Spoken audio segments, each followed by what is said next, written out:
Dominick Cruz versus Marlon Chito Vera. Man, potentially the next title contender fight. The bantamweight division is so stacked right now, and I used to think the lightweight division was the most challenging division in the industry. However, the amount of stars and champions of the 135-pound division is coming with a unstoppable force. Another thing I found very interesting was that Dominick Cruz is an underdog in this fight. I understand Chito Vera is on a good 3-fight win streak, but people shouldn't be sleeping on Cruz due to his age and the layoff he had. His loss against Henry Cejudo was an early stoppage for me. If people underestimate Dominick Cruz's unique style and his age, I feel like they are going to get silent. Alright, let's get to the breakdowns. Dominick Cruz is one of the most unorthodox fighters in the sport. To those who don't know me, I started watching UFC in 2019. I remember the first time watching Cruz live was him versus Henry Cejudo. I didn't really appreciate Cruz's footwork because the awkwardness.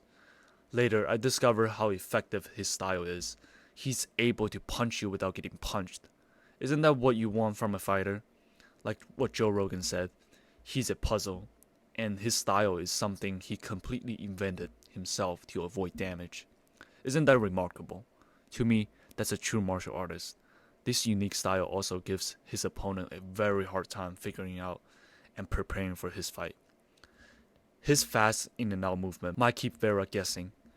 On the other hand, Vera has a very effective guard and solid leg kicks. If he is able to maintain a safe distance and stay away from takedowns, potentially he can pick Cruz apart.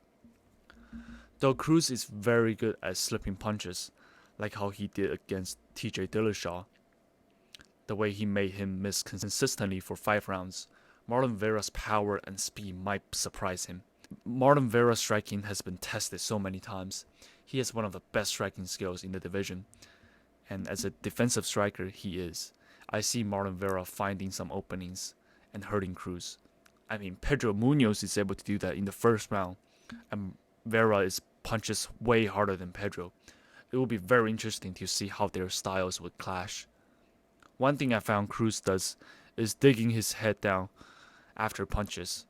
This might give Chito an opening to land a flying knee or a head kick.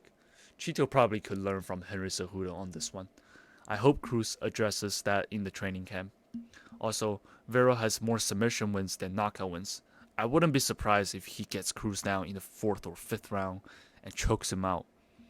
However, at the end of the day, I think this fight will go to a decision win for Marlon Vera.